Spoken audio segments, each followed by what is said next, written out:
I thought that you know that the hood don't love nobody. That's why we can't grow. Yeah, the hood don't love nobody. I thought that you know that the hood don't love nobody. That's why we can't grow. Yeah. Let me take you back to 04. Mind of a mafia, red rag hanging low, blowing on some sticky dro. Mama told me slow my roll, but daddy told me pack my shit. I thought I was grown and they was tired of my foolishness. Me and Kenny Ray was tight, just like Counting Russell way before he became a sucker at the car wash in my chuckles. Nicking down a cutie pie, trying to get a whole thing. Fitzgerald was cool back in school, he got that dope, man. Dame had the hood hot, little niggas was banging, switching up and flanging. Inglewood mob ganging, County was my OG. Benny Hill was there too. Back then we had a different view. Sometimes that shit a distant truth. Thugging in my dick and soup like California treetop. And I had some prices that were sweeter than the bebop. Can't forget them suckers. Sneak this was trying to clown me. Bumpin' Player Fly. You wonder why the hood won't crown me. The hood don't love nobody. I thought that you know that the hood don't love nobody. Good evening, everybody, and welcome to another episode of Cadillac Video Podcast.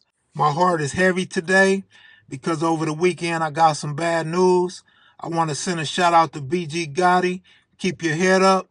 Rest in peace, Godfather. My heart and condolences go out to the family. Stay strong, brothers. A few days ago, I had the pleasure of interviewing the Center Park Bloods. It was my first time meeting Taco and Spaghetti. Shout out to B-Rap for making it all happen. This is an interesting area. It sits on the southeast border of Inglewood. The area could have easily been Crips, but the Center Park Bloods emerged and established it as part of their territory in the late 70s.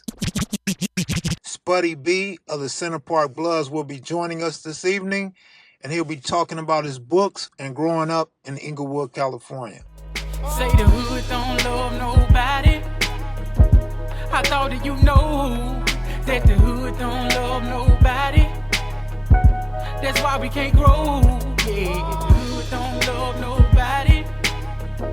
I thought that you know that the hood don't love nobody. That's why we can't grow. Today we're going to find out what role, if any, the Inglewood family played on Center Park being Bloods. We'll talk about the relations between the two sets, along with Queen Street, Avenue Pyru, Crenshaw Mafia, and Weirdo Gangster Bloods. A lot of people always ask, will I be interviewing any of the smaller gangs? This is definitely a small gang compared to the larger gangs of Los Angeles. During their height, I estimate them to be between 50 and 150 max. As we already know, it's not always about the numbers, it's about the heart and how many people you have that can move a crowd. So I'm going to get to the messages and answer any questions you may have for me, and then I'm going to get Spuddy B on the line. Yo, Kev, what up? Appreciate the history. This is Gino Borelli from Long Island. Just a quick suggestion. I'm pretty sure you get a lot of them, all kind of critics or whatever, but I was hearing someone asked about, something about Hollywood reaching out to you, Netflix or whatever. And I don't know if you remember, but on Instagram I had asked you that a little while back or whatever. But anyway, are you familiar with, these street hood web series like New York based, like Money and Violence, Respect Life? It's like a bunch of them now. Project Heat, and it's like pretty unprofessional, but they're really good, and they got a good street buzz from it. If not, you should check them out on YouTube. And I was just saying that maybe someone in LA should do that with the Bloods and Crips. It would be really interesting. A good friend of mine first mentioned it to me about 2 weeks ago. This is only the second time I'm hearing about it. I wasn't aware of it. I haven't seen it, but I agree with your overall assessment. Something like this needs to be done on LA. LA's urban culture is very rich and very deep, and I'm sure a lot of people would enjoy seeing something like that. Hey, what's going on, Kev? This is Mike out of Abilene, man. Seem to be having some technical difficulty trying to record this other part of this message, but Definitely would like to see you do interview with some the OG Watts Vario Grapes, some Crisho Mafias, and some Denver Lanes. I reached out to you a couple days ago via Instagram um, about doing something on the OG Black Lowriders. Um, Definitely would like to see Mafia for Life. I know you're already working on something with the Damu Riders, but definitely want to hear about Mafia for Life and Dale Dog and some of the reputables out of that hood that are real and that made a real big impact on this lowrider game, man. So definitely looking forward to maybe, like I said, hearing more from you, man, and just be safe out there, bro. We really fucking with you out here in Texas, cuz. Be safe, man. Later. I was just speaking to B-Rat about this. He has a car club called Cold Blooded LA Car Club, so that's a unique possibility. The Majestics are always a possibility, and a partner of mine and I are working on the Damu Riders right now. So hopefully we'll get that soon. I'm going to put on some music real quick. This next song was sent in to me by a guy named Fitzgerald Godwin from Inglewood Brims in Birmingham, Alabama.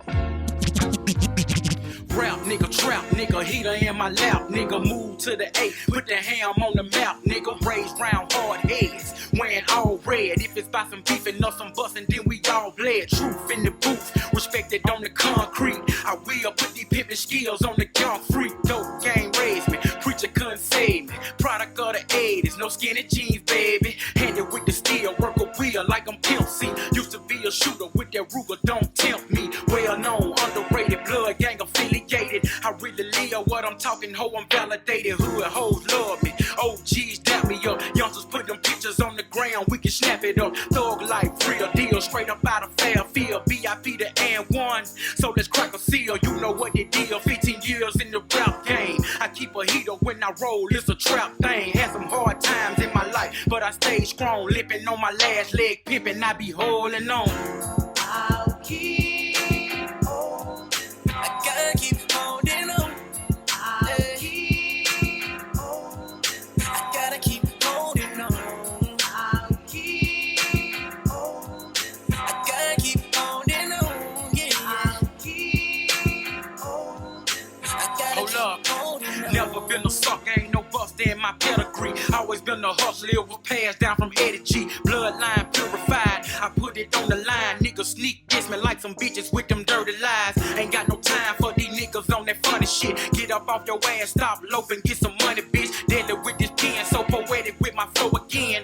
All my friends in the pen, and I can't pretend. It hurt a nigga when your partner doing double life, and he ain't never coming home, so we found Christ. Long live Julian, I know you looking down on me. I'm holding on, I ain't trying to let you down, homie. This is for the stinking Lincoln Regals and the Cadillac. This is for the niggas in the ghetto, never seen a stack. This is for the drug dealers, get it out the mud, niggas. Ain't no job for a felon, so we thug, nigga. I drunk a fifth of Hennessy to take away the pain, but when I woke up in the morning, it was there again. Had some hard times in my life, but I stayed strong, limping on my last leg, pimping, I be holding on.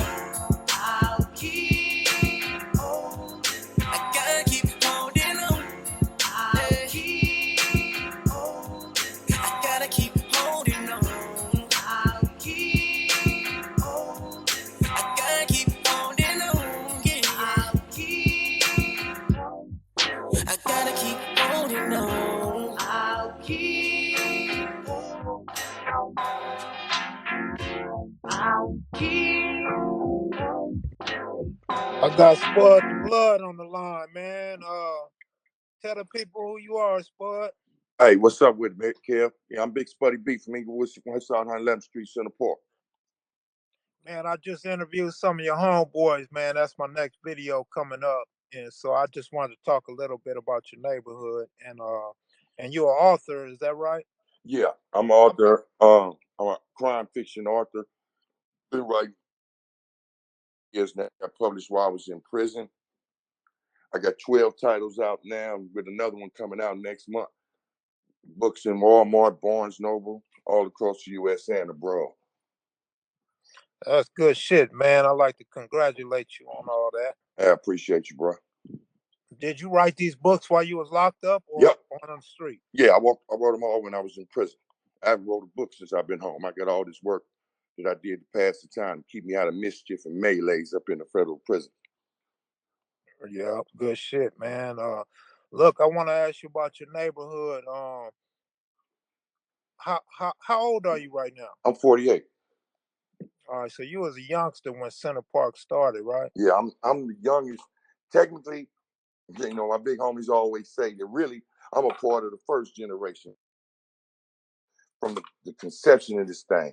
But I don't consider that because I wasn't doing nothing but just with them. I Mm-hmm. was the bad little one around. Me and my homeboy Uchi, we was the bad little ones that they could never run. They tell us get on. We stayed with them and followed them wherever they went. We hung with them late at night and everything. Then they start utilizing our littleness, and we start using us for mischief too. So I'm really considered the first, but I don't claim that at all. I appreciate the big homies giving me that, but no, I'm a top dog of the second. What street did you grow up on? I originally, when my mother moved to California in '73 from Detroit, I originally stayed on 106 in Normandy. And that's where we was going to get a house next to my cousin, Billy C from Underground. But we couldn't get that house, so my mother moved me to 111th Street in Yukon. And then I stayed on 111th Street, Yukon till like 77. Then I moved to 108. That's the street I was really where it all. So only two streets I ever stayed in Inglewood was 111 and 108 in the centers. Did you know the Collins family? The who? The Collins family? You would have to tell me their first names. Collins, their last name ain't jumping out at me.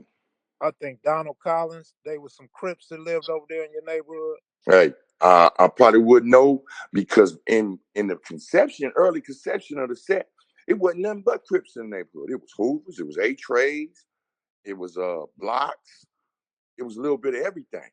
And that's what I wanted to know about too. Yeah, So that neighborhood could have easily been Crips, right? easily and really, and I'm not one to get extra with nothing. I'm just gonna give props what props is due. If you with it, you with it. If you faking, you faking. But the real gonna always be the real. And you talk to anybody that know. Our hood would have been Crips if it wasn't for me in the second generation. Me and my homeboys, me, Big Rat, Uchi, Dink, me, Uchi, B Rat, Dink, Moose, Def Kevin, Lil Looney, Hambone, Big Hambone. We carried the set to the big homies started coming out the pen because all our homies disappeared. Big Taco went to YA, Spaghetti went to the pen, Dimbone went to the pen, Putty moved out to Turks, Rick Dog went to jail. It wasn't nothing but us, young niggas, and we didn't have no direction. We had one big homie out there, and that was the homie E-Mac. And thanks to him, with his guidance and what we was doing on footwork at young niggas at 11 and 12 years old, keeping the set going until the came back, the set got deeper, whatever, and it progressed. But yes, Monster Cody, Lil Killer, Lil A-Tray, all Big Preacher, Big Harley Brown, I think it is, or Brown, Gangster Brown or something from A-Tray. They was all in our neighborhood. Did you go to Morningside High School? Yeah. Was I it went to Crips? I went to Center Park Elementary, Monroe Junior High, Morningside High School. Then I went to Hillcrest, but then I went to YA. So I graduated from Youth Authority. Was it Crips at Monroe and Morningside? At Monroe, it was a few Crips. You had No Talk from Myrtle Street, which is now Raymond. You had Frog from Raymond, rest in peace. Then you had Lil Chip from IVC. You had a spatter. You had a few. Like I said, I can name them all. You know what I mean? It was that many. Lil Cass from 60 was there. All right. So what I'm trying to basically get to is that I did a lot of research on that area before Center Park formed. And guys like Michael Christian and a lot of the original Inglewood Crips had went to Morningside. But before I started doing research, I had never heard nobody talk about how y'all had to really get down for that neighborhood, man, because there was Crips all over there. Yeah, we had to move some. Yeah. We had to literally put a foundation down and move some. And that comes from direct thanks from the homie E-Mac. Like I said, he was the only G homie around there giving us the guidance needed. But see, it was more or less we did the footwork, but he put the work in. Yeah. You know what I mean? Because I ain't saying we was putting no work in at 11, 12 years old. Our work was patrolling the hood, keeping the hood hit up, patrolling the hood every night. We see niggas our age or something, we get at them. You know what I mean? Patrolling Tropicana bowling alley, which too many people don't even remember because that was that long ago. You know, we'd come in the bowling alley. It had 3 entries. We'd send 2 homies in on each side, 2 in the front, and walk in and see if we can catch anybody, run big niggas up out there and whoever. And it's like, oh, them little niggas running wild. Yeah, I know Taco and Spaghetti was talking about how your neighborhood was small in membership, and a lot of people look at your area as kind of a small area compared to LA gangs, but I don't think a lot of people aware of how many murders actually went down in that neighborhood. I mean, yeah. See, our numbers had always been small. Even from conception, it probably was about 20 homies. With the big, I can't even say 20 for real. I think 20 putting down. I probably maybe 10 or 15 if I really counted big homies. And then they vanished. But see, then it was me and Uchi, B-Rat, Dink, and then it was my second generation, about 12 of us. So that put us about 30 deep.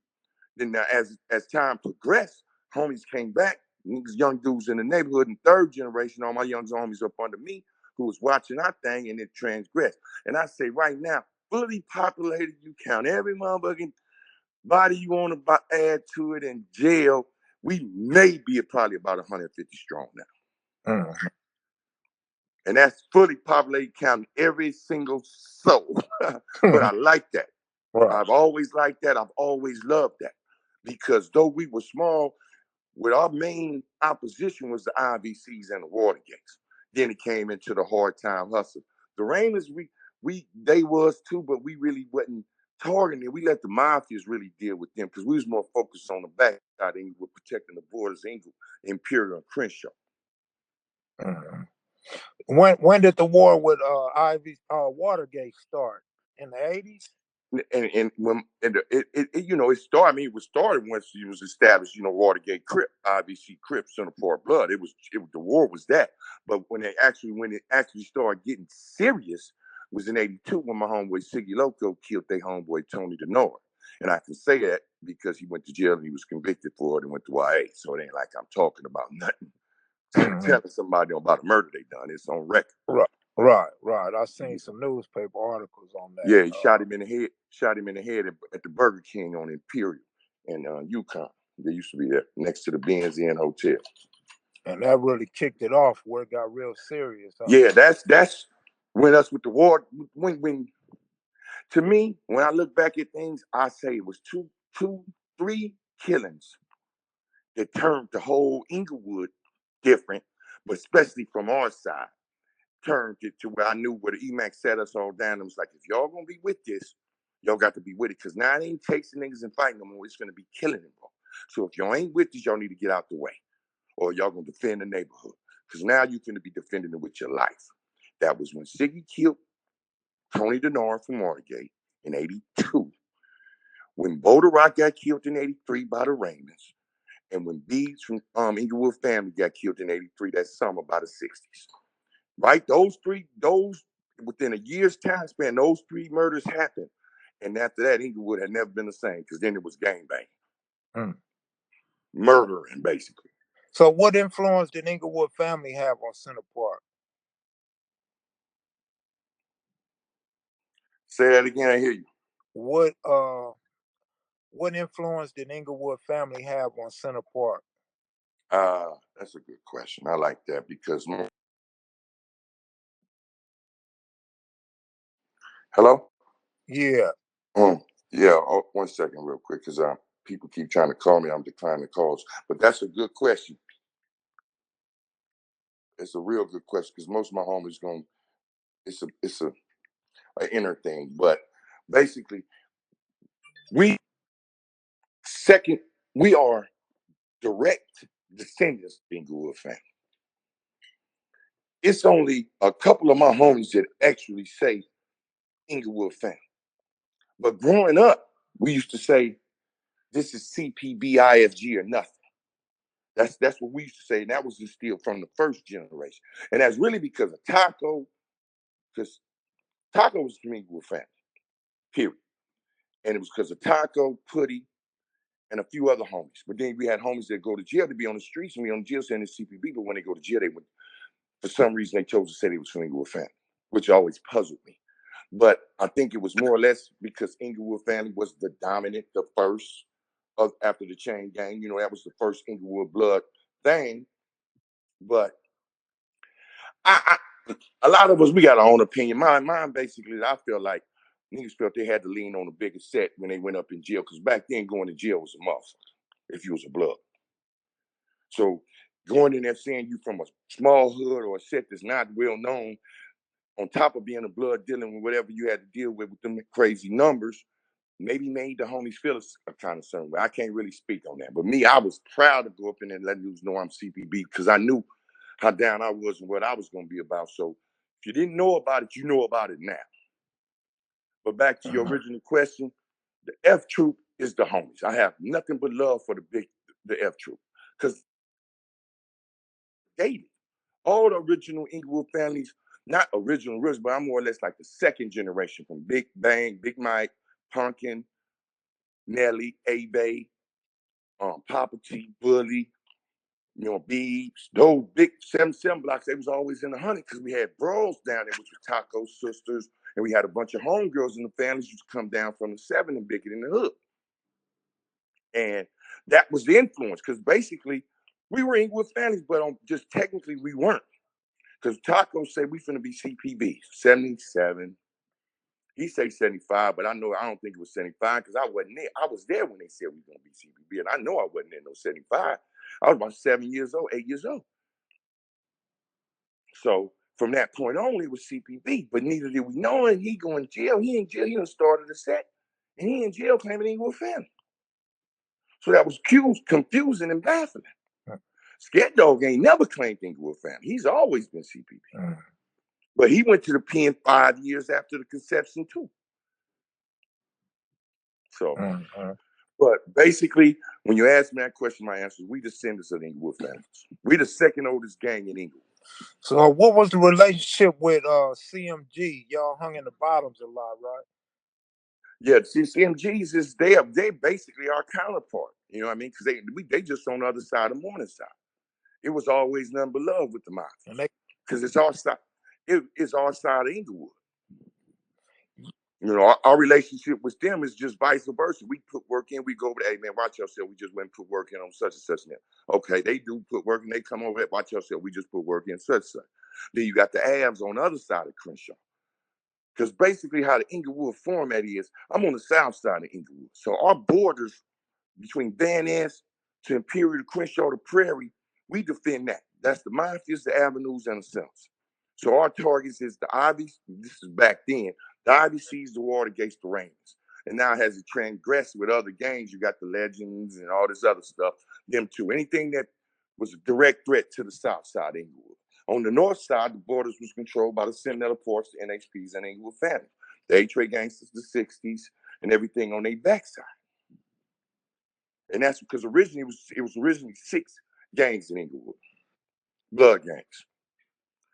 Inglewood family, Center Park, Crenshaw Mafia, Avenue Pyru, Sentinel Park family, and a neighborhood. And a neighborhood Pyru, because Queen Street wasn't even thought of back then. Those was the 6 sets. 3 covered the north and 3 covered the south.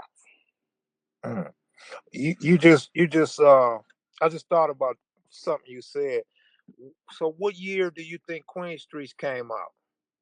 I was in YA. I can tell you for a fact. I went to YA in September '86. When I came home, it was Queen Streets, and I came home August of '88. So between that time span. All right. How did Avenue Pyru end up being Pyru's? I have no idea. I can't. Yeah, that's I can't give you the history on the Avs. Yeah. All I know is I've been knowing them for a long time. I know they riders, and we've always been cool. But we've always looked at the Avs like pretty boy niggas, because they over there they got them big old pretty houses over there, and ain't no graffiti. They used to come on the other side of Crenshaw by Jen's liquor store and hit up their hood. We had to tell them, no, y'all can't do that. If y'all can't write nothing on y'all hood on y'all side, y'all can't write nothing on this side of the show. Though that liquor store was theoretically, you know, the spot for us to come. But y'all ain't gonna write that on this side of the show. This side of the show is us. So if you ain't gonna come scar yours up, don't try to scar ours up. I remember having a few feuds about that. Yeah, But it's always been love. Motherfuckers But we deeper than them. Yeah. So that tell you how small the Avs is, because we deeper than them. Always have been. Damn. Around what year they come out, you know? Or when you first start hearing about them? Avenues was around back in Scared Dog them time, but they wasn't gangbang. Avenues Avenues got established around 82, 83. But I could be wrong. Like I said, I would not say that accurately. Yeah, that's why I said as far as you are aware of. Yeah, because I knew when I was going to Monroe in 82 in the 7th grade, it wasn't no Avenue Pyrus going to school with us. But by the time I got to Morningside, the same dudes that was going to school with us were Avenue Pyrus. But I do know they got some older homies like Junior Elliott, the Elliott brothers, Stanley them. So they do got some older homies that was messing with Scared Dog them back in them days. But I can't say that they was actually Avenue Pyrus. That was function. I can't give you that accurately. But I say when I start recognizing them as being active, I'm saying around 82, 83. Mobop coming around putting it down. They got a homie named Mobop that was about his business. That is about his business. You guys end up having beef with Weirdo Gangster Bloods. What was that about? I was in federal prison, That's a late gang, huh? 90s? Yeah, that ain't even no game, but I'll give you my input on that. Before I went to prison, the rapper dude, Big Y, this from Crenshaw Mafia, and the other rapper, Little Stretch from Bonnie Hunt. They was like a little rap clique when they had to bang it on Wax Steel. So they had a few little dudes on 111 place. They used to hung together and they start calling themselves just little. They wasn't no gang. They was just a little rap clique or whatever, and they was weirdos. So I'm OT doing my thing out of town. I'm watching it from a distance, seeing how it's starting to form. So I remember back in the days, we had little dudes on 110th Street to start calling themselves the hookers. And we told them, look, man, ain't finna be none of that, because y'all gonna try to, before we gonna stop this now, either y'all gonna be sinners or you're not gonna be nothing. We got into it with them, we beat them up a few times till we annihilated that and stopped it. And I use that example to my little homies. I tell them, look, man, y'all need to stop this weirdo shit now. And this is 99, it's a true story. 99, before I go to jail, I tell my homies, I say, look, man, stop this now. Because if you don't stop it now, it's going to have a problem. You can't have that many branches on the tree. It's only one hood over here, period. This is sinners. We defended too long. We share it with no one. Oh, big homie, you tripping, you out of town, you doing your thing. These the homies. We kick it with them. It's love. It's all good. I said, okay, you're right. I ain't on the front line no more. Just remember what I told you. 11 years from that date, 12 years from that time, I told that they ended up taking one of my downest little homies, little B-Rat, a young reputable that came directly up under me. So that really broke my heart and hurt me. You know what I mean? It hurt me because my homeboys, my young homies, didn't listen. And if they would have listened to me, then that beef with the weirdos would have never been, because they'd have became sinners and there wouldn't have been no issue. But they didn't listen, and they let it turn into how it started and all that. I don't know, because I was in jail. Right. Man, I was telling B-Rat that you are a very intelligent brother, man. And Thank you. I noticed you said you graduated from YA. It's Yeah. a shame that black people got to get their education in the system, man. Hey, my mama, one thing mom's always said, man, just get that high school diploma. Whatever you're doing, I know I can't stop you because you're too far gone, but just get that high school diploma. So that was something that every time I went and done a serious stretch, I tried to focus on bettering myself in some type of way, even at a young age. Even though when I was I got out of YA, I was going back to the game, trying to suck up some knowledge and have some type of something. Mainly because that was from my mom. She implanted that in me. Yeah, that's a good thing, though, man. So that's why when I never been to state prison. So after that, I went straight to federal prison with that big hit. And then that's when the book thing came about and other talents and blessings from God came into play. How are your book sales? Right now, man, I got 12 releases, and I'm averaging like 40 to 45,000 a book, which is cool. I'm eating, I'm making a living. But my publisher just keep telling me, don't get me down, because I want to be a bestseller. That's my goal. I want to get that 100,000 book sale. Collectively, I got one series that's over 100,000, but I don't have one book that that could put me on the New York Times bestseller. That's the goal I'm striving for right now. Yeah, well, hopefully this will help get you known in some circles that you're not known in yet. Anything helps. You know what I mean? It all helps. Any type of interviews and anything from a positive standpoint, talking about my work always helps. And I appreciate you giving me that little platform too. Yeah, I'm working on something with CJ Mack, man, and I don't really want to put it out there to something develop, but you'll definitely be on my list of people to try to get on there. So CJ Mack, that's an old name right there, boy. yeah, man. Dude's doing good things. He working with Ice-T right now. He's doing a lot of writing for TV shows. That's cool. So that's cool. Yeah, That's real cool. yeah, I would like to definitely put you on that platform, man, because like I said, ain't nothing better than an intelligent brother from the streets, man. You know, that versatile nigga, man. We need, you know, if the kids see that we can still be smart, intelligent, and still strive for peace, man, maybe they'll change their direction. And you know what's the trip is? It's amazing that everybody in Inglewood, see, back then, the times have changed, but back then, I don't know about other places, other cities in LA, other hoods, whatever I do it.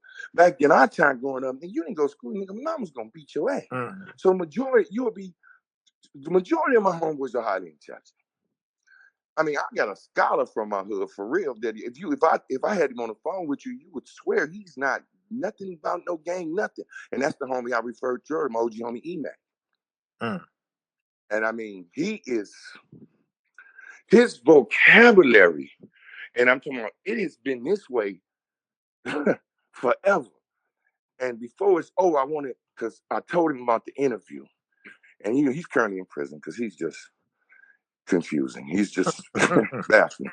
All I can hear up there would be Key to Rock right now. Okay. He's just baffling. As smart as he could be a rocket scientist, but when it comes to this activity, it just has him. And once he gets the little spirits in him, he just turns into a monster. But he articulates so intelligently that every time I talk to him, every time he write me a letter, I keep it and put it in my file so I can use some of his words in my books. That's real tough. Yeah. When is he expected to get out? 2024. 6 years, damn. Yeah, and he's been down already he went in as soon as I came home, so I've been home 3. So he gonna end up doing 9. Yeah. Yeah, it's a shame we get caught up in that cycle, man. We keep going in and out of prison. It's like a revolving door for us, man. And see, I never, like I said, my problem was juvenile. Like I said, I had to, because the second generation, that's when it was wilder. And that's when I kicked in camp, then YA. Then when I got out, it was really wild, because the third generation took it to another level, and I was loving it, and I'm running with them, but I was trying to get money. So prison never hit me until I go out of town, start getting serious money, and get knocked in, and I go to the feds from Oklahoma in '99. So I don't know what the state is like. That was just one penal system that I didn't get to count. Right. So, well, shit, man, I want to thank you for coming on today. And if there's anything you want to close with, go ahead and shoot. All right, I'm gonna plug my books or whatever one more time at the end, but I want to read something from my homeboy E-Mac. This is a letter he wrote me. It's two little quick little things, half-page things I want to read. This one is called The Witching Hour. I see dead people meandering up and down familiar avenues I traveled as a youth. Eyes mirroring souls long turned as black as coal. Dignity sold on the cheap. Tricks and treats for small change. A handful of chemical fuckery turns an unexceptional man into the guest of honor at a most bizarre feast of souls where everyone sits hungry and unsatisfied.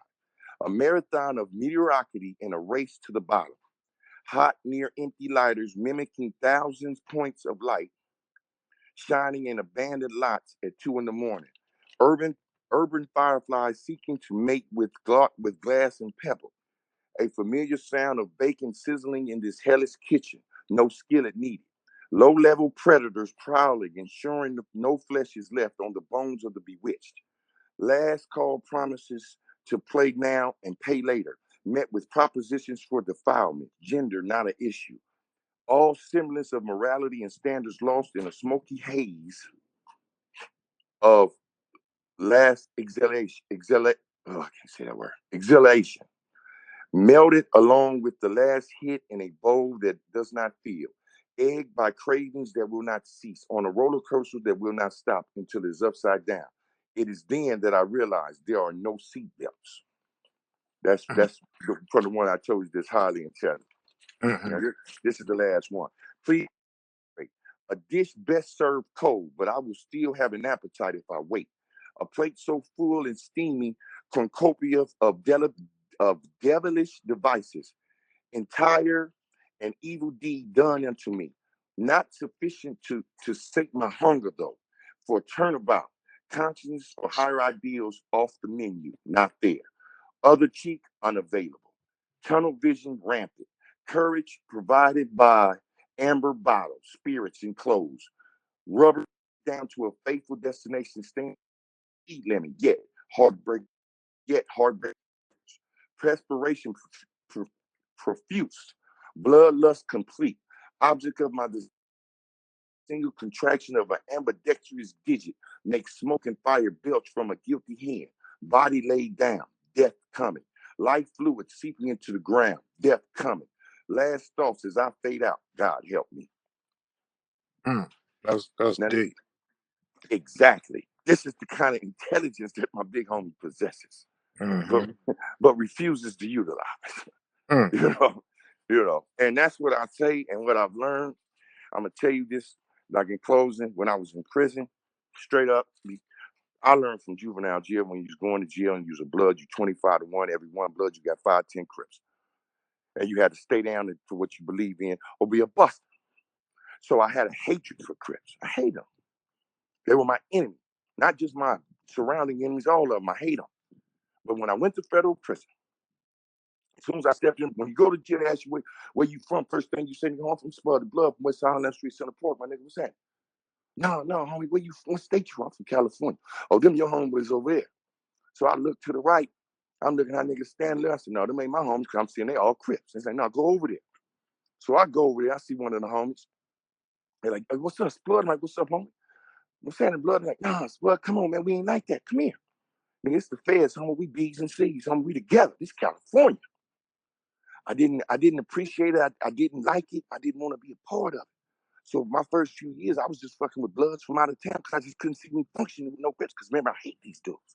These dudes is busters because they got to rush with a bunch of numbers. They can't do it like we do it. I hate these niggas. Until one of my homeboys who became one of my best friends. Right now, his name is Lil Hotshot from 5. He said, homie, we gangsters. Though we enemies, we gangsters. We California gangsters. We cannot let nothing get in the way to interfere with this California gangsterism, man. We together. I'll die for you, homie. You are blood, and I will die for you. And his words sunk into me, man. And now some of the deepest, serious wars that I went through federal prison, I didn't have bloods at my side. I fought side by side and back by Crips. So that hatred, that mock hatred that I thought I had, nah. It was a beef and enemies beef. But I don't hate Crips no longer. I respect them as gangsters because they're a gangster and I'm a gangster. If we cross paths, we're going to do what gangsters do. But to say I hate them, no, I respect them because I respect real. And I met some of the most realest Crips in my life, and I want this on record. Lil Hotshot from Five Deuce Broadway, Keno from 98 Main Street, J-Ron from Shotgun, Bozo from 60s, Baby Cass from 60s. These are dudes that's Bull from from Compton Crip, L from A-Tray Gangster, Shiny Lope from Watts, Lil B Crazy from Watts, Crips, damn good men that taught me a lot. Taught older Crips, younger Crips, my age in between. I got close to a lot of them. Rabbit from A-Tray Gangster taught me a lot. Taught me for real about this gangster thing. And from that standpoint, that's what helped me elevate my mental. And I try to give it to these young dudes. It ain't about that, man. I don't hate them. They black men. Why are we hating each other? Because we got caught up in that California way. But right now, when I flew to LA a couple of months ago, my homeboy Hotshot come, you in town, come check out my truck I just bought. Ooh. I went to his house and sat with him and his mom. We called my other partner Kino from Main Street, went over and got him. Seen Crazy Slick from Main Street. What's up, nigga? You know what I mean? We all went out to eat. This is something that I would never even been unheard of, even thinking of saying 20 years ago. Man, this is what we call growing up and maturity, man. Exactly. And that's what I'm trying to say. I'm grown, homie. I am who I am. I've been through what I've been through, but I'm a grown man, homie. For real. Right. And it took God's blessing to not let none of them bullet shells that hit my body take me, to keep me here to see this manifestation, homie. And I'm proud of myself for it. For Yeah, real. we got to keep pushing because we got a long way to go as black people, man. Oh, we got a long way to go because these young dudes now, though, they done took a turn to a whole new game, man. They can't tell them nothing. You know what I mean? But we really can't blame them because we was the same way. You know, Yeah. we all got brainwashed into this thing that another black man is our enemy. And Yeah. so, like you said about writing your books, whatever you do in life, a lot of us want to be the best at it. So, you Yeah. know, Yeah. that's what made us predators and go out and put in work. Man, and that putting in work, man, that's a scar on my soul. I hate how I used to be so have so much bravado about that. It just showed me how naive and stupid I was. Because now I have so much shame and scars on my soul for it. And the youngsters is gonna experience that too, man. If they lucky. If they lucky enough to live through it. You're right. If they lucky and God choose to bless them, because I know damn well he blessed me. Ain't no Every question. time. Every time. Yeah. Real talk. Well, Real talk. I'm gonna get to working on this interview, man. And I hope you appreciate it. And B Rat told me that when you get out here and one of your other homies get out here, man, he wanna do another sit down, man, with the Yeah, well, your second generation and yeah, third that you generation. want Uchi. That's my right hand man. Want to get Uchi and then get Lil Taco and Lil ET, the direct ones that's up under me that's still out, because most of them are already gone, either dead or in prison in the third. But it's two key ones that's out in the third that can give you how they put it down by. Like he just told me the other night, man, I knew I was gonna be the set when I used to just watch you. I used to just look up to you. I said, man, that don't make me feel good, man. It really made me feel bad. So don't think that make me feel good. So I mean, we can definitely put it together, man. And I'll assist you, whatever, man. I support your movement. Proud of you. I know you've been doing it a long time. You know what I mean? Don't stop, man. Where can I get your books at? You can get my books at Walmart, Barnes and Noble. If they don't have them in stock, you can ask them to request an order, or you can hit me up at www.cliffordspudjohnson.com. I have all my books available, and I do pay for shipping. All right, black man, peace. Hey, much love, homie.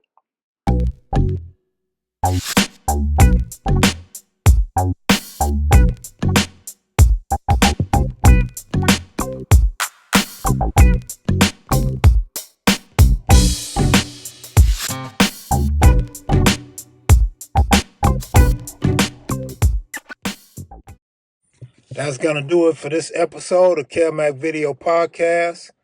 Hopefully we'll have the Booyah Tribe video coming soon, Carver Park, Compton Crips soon, and original Front Hood Compton. I want to send a big shout out to Mark Taylor in Canada. I want to thank you for your contribution and the kind note that you left for me. It is greatly appreciated for all the hard work that I do in bringing you guys the real and bringing the real to those fascinated with the legends and the true origins of the Crips and Bloods. For those that want to contribute, go to www.paypal.me/allhoodpublications. You'll see All Hood Publishing pop up. Enter the amount you wish to donate and send. Also, for those that are interested in Kev Mac clothing, go to bear-image.com/Kev-Mac clothing. When you watch our videos on YouTube, be sure to like, share, and subscribe. You can follow me on Instagram at BigKevMac1. Thank you, and have a good evening.